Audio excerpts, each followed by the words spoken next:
And I think just like you talked with this hot wash, it's so important to do something before the event, before the project gets kicked off. Have some sort of huddle where you ask your team, hey, what could go wrong here? Right. And think through that as a team.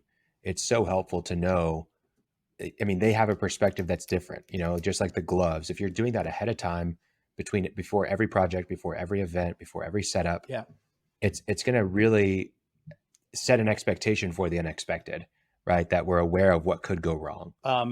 We talk in our office about project management. There's really two phases of project management.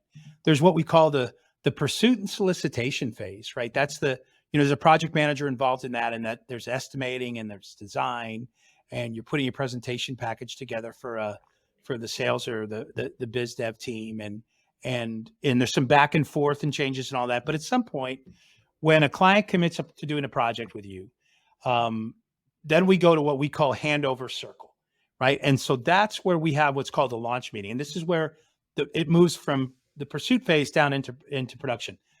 And so it's critical that we get the right people are at that launch meeting. And there's somebody from production and there's somebody from field operations, because they think and hear things differently. And we have the relationship managers there, and the project manager who's going to be involved in is there. But everybody, and usually there's somebody from accounting there, right? Because they're listening for the spend, the materials that have to be ordered, and what's going to be. So it doesn't have to be a long meeting. It might be 15 minutes. Bigger projects, it might be an hour, but it's an important meeting because people listen differently. And to your point, that's your opportunity. You don't have to ask questions. What could go wrong?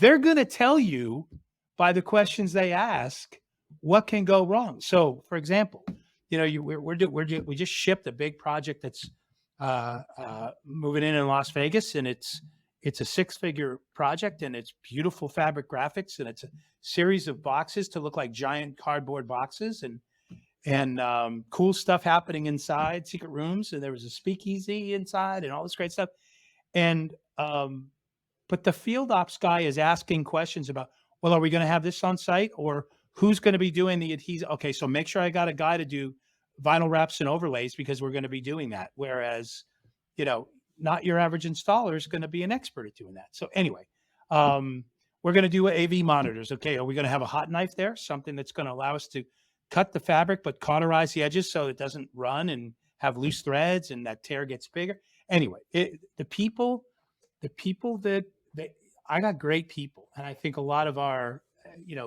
companies in our industry do. Get the right people in that meeting to make sure that your planning is done with all the right voices, the engineering people and the buildability people and the graphic people and the install people. Everybody should have some eyes on it. I'll tell you, the scariest projects are the ones where everything meets for the first time on the show floor. That's the most expensive place to learn. It's the most expensive place to fix mistakes. It's the most frequent place that the unexpected show up in our business. Yeah, for sure. That's really good. That's a really good point.